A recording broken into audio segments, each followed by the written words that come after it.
Hey, Jack, what's happening? Yeah, I'm trying to see if y'all remember this. For when OG Keefe D was in the courtroom, I think it was on the Tupac case, and he felt like he needed to express himself to Judge them. He wanted Judge them to know how he feels.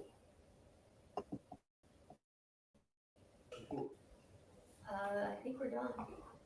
I got something to say. So he got You want something to to say what say. Mr. Arnold? He can say he represents you, so ultimately you represent yourself. Pocket will, but Mr. Greg Hayden had them boxes at his house for 15 years in his attic, doing all kind of TV interviews. That them boxes should not be allowed in the cases. Gonna talk about it. Yeah, them boxes should not be allowed. The tainted evidence, everything. The man, he broke Proffer. a proffer agreement, and he broke the law, all kind of stuff.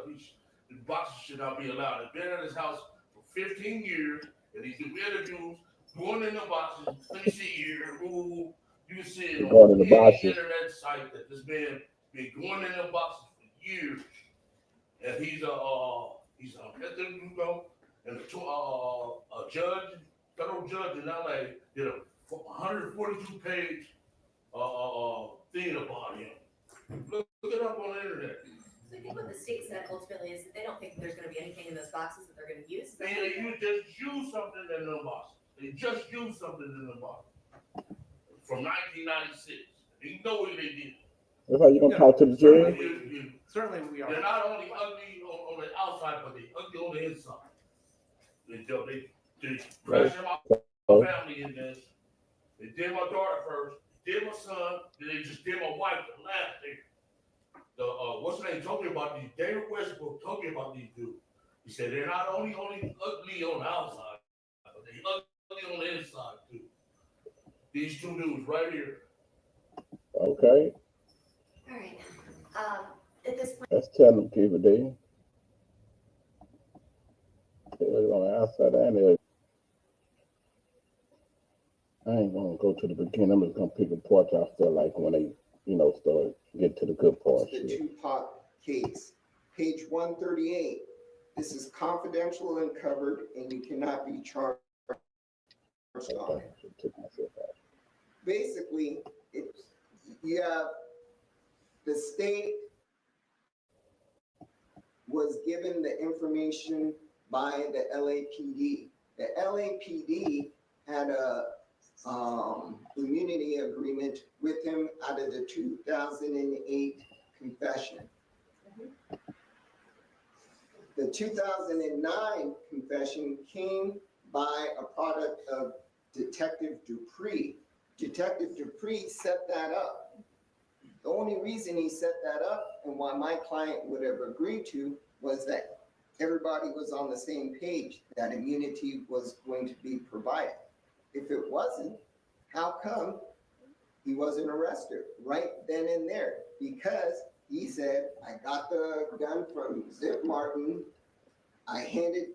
We were in a white Cadillac. I handed it to the back seat, and then Orlando took the gun and shot Tupac.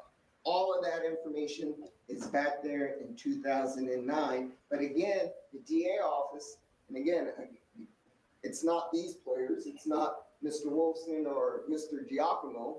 That decision was made back then not to proceed with the trial. And now it's the state's burden, we believe, to show why they did not go forward and prosecute. They just can't sit here and say, well, he kept talking about it. No, you had that information in the beginning. You should have arrested him back in 2009. And so it had to be for a tactical advantage. That being, everybody's dead.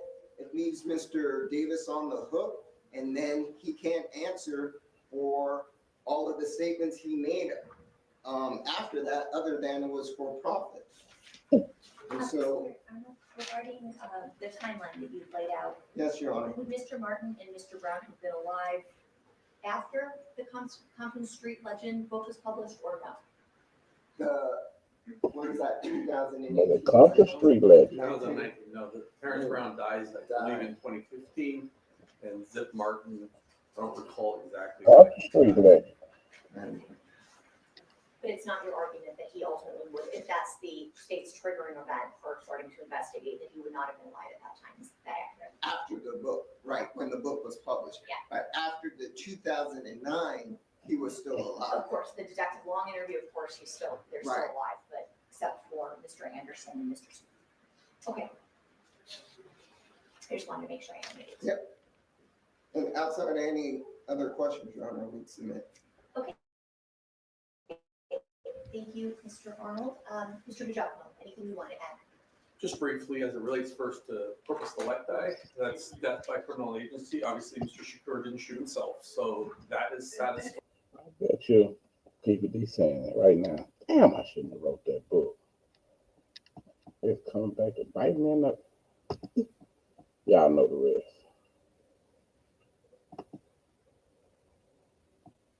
Oh, I forgot to push play, man. My bad. I should have just put it on split screen. Nah, fuck that.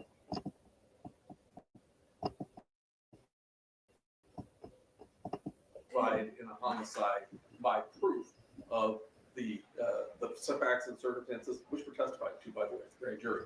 And it is an argument. We didn't go through all of the evidence that is potentially out there. Their argument is there was insufficient evidence presented at the grand jury in order for them to be held under the corpus delicti rule. Even if you were to take it a next step further and say you have to have some evidence of a conspiracy independent of the bullets in Mr. Shakur, there's clearly at least a driver and a shooter, so evidence of a conspiracy exists. And so therefore, corpus delicti is satisfied no matter how you look at it, one way or the other. Oh, yeah. Y'all hear that? It's satisfying no matter how you look at it. The corpus delicti. So they trying to say they got shit more than enough right to be known. You Keefe? Keefe, we say. Everybody. Keefe, we say. They said they got more than enough reason to be known. You Keefe.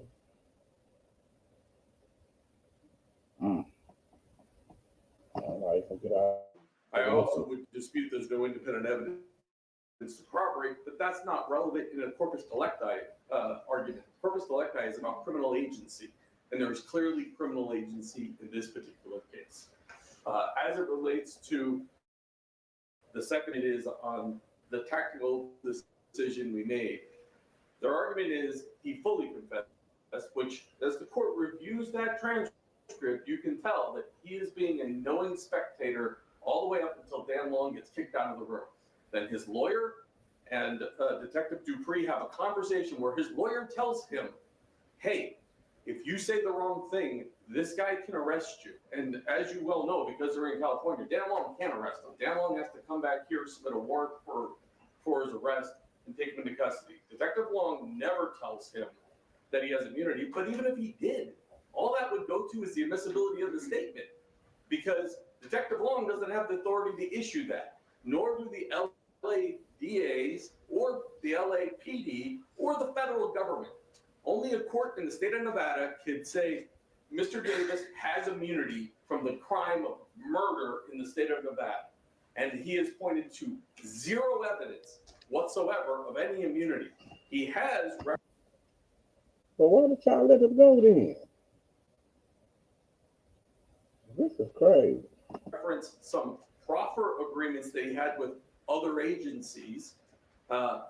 And certainly that could be the subject of future litigation as to which of those statements are admissible or not admissible. And then the other, I guess, argument is somehow we waited intentionally so everyone else would be dead to charge Mr. Davis with a crime. No, Mr. Davis chose upon himself to publicly confess to a crime multiple times. And that's the evidence that spurred the investigation of Detective Mogg and ultimately resulted in his arrest. Sitting in that box right now, because Mr. Davis got up there and then even quote once said, I think it's in May of 23, on video, I beat the streets, I beat the feds, and I beat cancer. That was his choice to make, and he needs to stand trial, and I'll submit. Mr. Arnold, any Yeah. follow-up? Just a quick rebuttal. I don't want the court to get hooked up with corpus delicti. The corpus delicti rule is basically, again, that's in the preliminary hearing stages of the case. The black letter law is this. The law states you cannot have a conviction based upon just his law. If the state at this point puts on a trial to a jury, and that's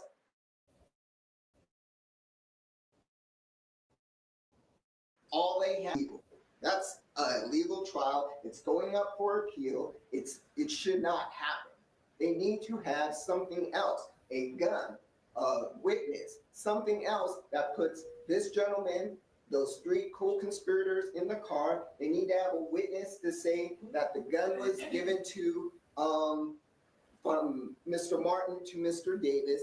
They don't have anything. They don't have anything to even prove that my client was in the state of Nevada at the time of this incident. I mean, basically, they have Orlando Anderson, but we don't know if the Crips were here. That's all hearsay that came from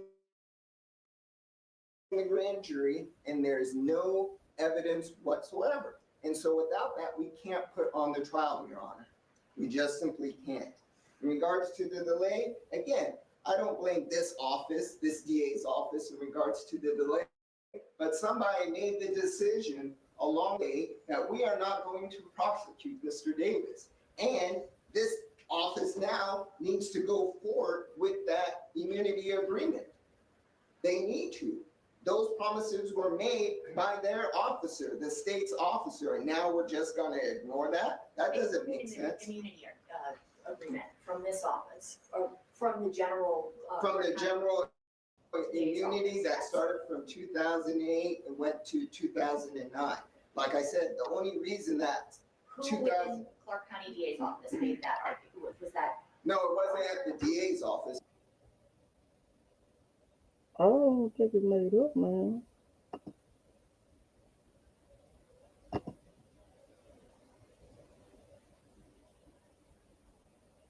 I'm not trying to be funny, but I don't think they made it up, man. I think it's It was real. Las Vegas Metropolitan Police Officer, Detective Long. When he said things like, I'm not going to Arrest arrest you. him. Right, right. And again, like I said, it was not the office. And so outside of us, having an evidentiary hearing as to who made those decisions back then in the DA's office, I mean, my client is just prejudiced because of those decisions. Because again, everybody waited all these years, and now we have players that are co-conspirators that are just dead and can't, deny participation. And so with that, we submit, Your Honor. Thank you so much, Mr. Arnold. Okay, I'm going to take your arguments in turn. First, the corpus delicti argument. I am going to consider this on its merits, given the Supreme Court's guidance in Diami versus State. I think it's better to at least hear it on its merits. Corpus delicti requires that there be corroborating evidence to support a confession. In a homicide case, the Nevada Supreme Court, as you both said, indicated this could be satisfied by proof of death by criminal agency. So I think maybe an example makes the most sense to explain what this concept means. For example, I confess that this morning, as I was driving into work, I killed someone on 3rd and Lewis Ave. All right, now let's say there's no body ever found, there's no video, there's nothing. It's only my statement that I killed someone that makes this crime exist. However, here, that is not, in this case, that isn't the case. There is corpus delicti because Mr. Shakur was shot and eventually passed away from his injury, and an autopsy was completed. His death was determined to be homicide by gunshot wound, and ultimately, it's a situation where the crime has been established. That's regarding the pre-indictment delay argument. As you both cited, it looks like the standard that's laid out federally in People versus Nelson. I'll use that standard. A delay in prosecution that occurs before the accused is arrested or the complaint is filed. So we're looking at a pre-indictment delay argument. That could potentially constitute a denial of the right to a fair trial and due process of law under both state and federal constitutions.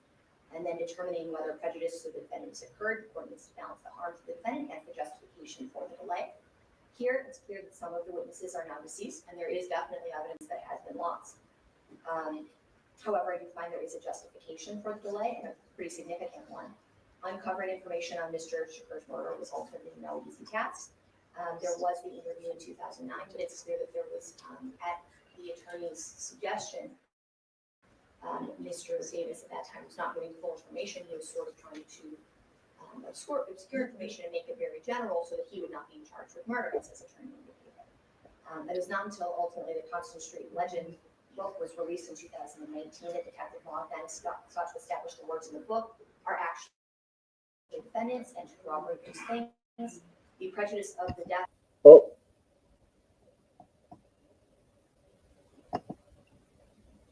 I think it's getting a little interesting right there, man.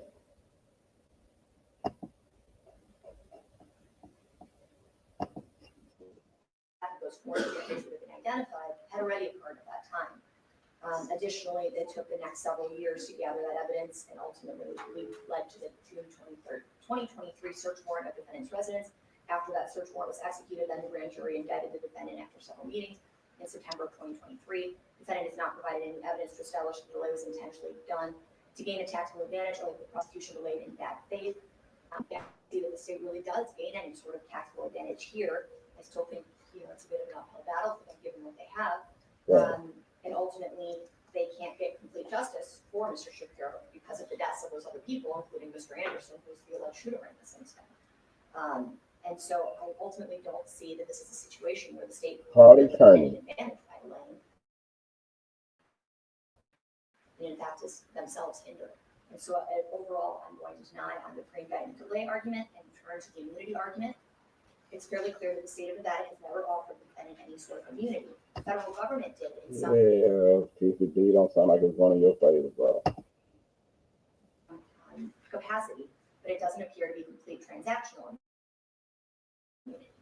The court gave used against him as per the terms of the agreement. I think that's something that the state also conceded in their motion. However, the defendant has not produced any sort of agreement showing the federal government offered him transactional immunity from ever being prosecuted for this crime. In the 2009 interview that's been referenced multiple times throughout these arguments, Detective Long's assurances of not arresting Mr. Davis really go to whether he was in custody for purposes of Miranda or things like that. Additionally, he didn't have a warrant at the time, so that was an accurate statement of the law. There's nothing in that that can imply transactional immunity.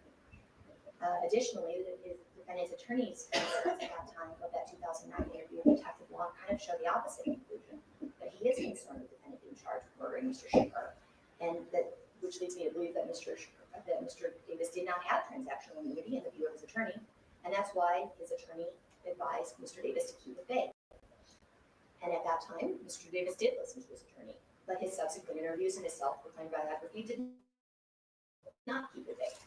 As the years passed, Mr. Davis revealed additional information on his own volition, and presumably for his own pecuniary interests that connected him to this, the alleged death, or the death of Mr. Shakur, allegedly at Mr. Davis's hands. And I do find the state is entitled to use that information freely given by defendant with no prompting by governmental authority and released to the public in its prosecution. So I'm going to deny the motion on that. Overall, the motion to dismiss is denied, and the state is prepared the order consistent with this ruling and with its opposition. Thank you, we will. All right. Regarding trial readiness, where are we at with that? Can we approach her? Of course, yes. Give me 1 second to pull up something.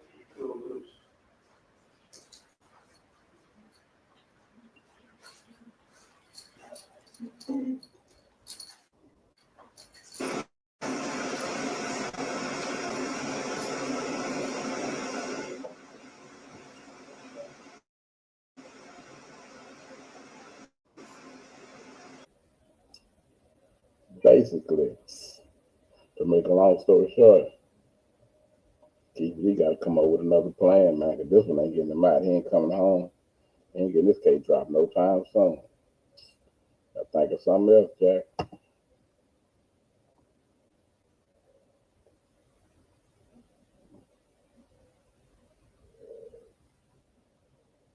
bitch. She say I talk in my sleep. I keep talking about 72 out of 36. Lord knows I'm trying to change, but I keep on dreaming about these bricks. I'm in the mosque making salat, but Allah know I'm really praying for a lift. Yeah, these new niggas are cool, but they be on some new shit. They trying to make it rain, but I'm out here trying to break a bitch.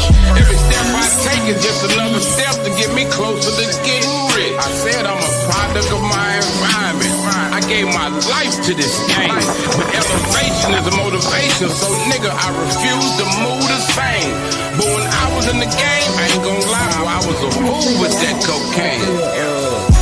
Cause that's some cornball ass niggas. Man, these niggas corny as a state fair corner dog, man.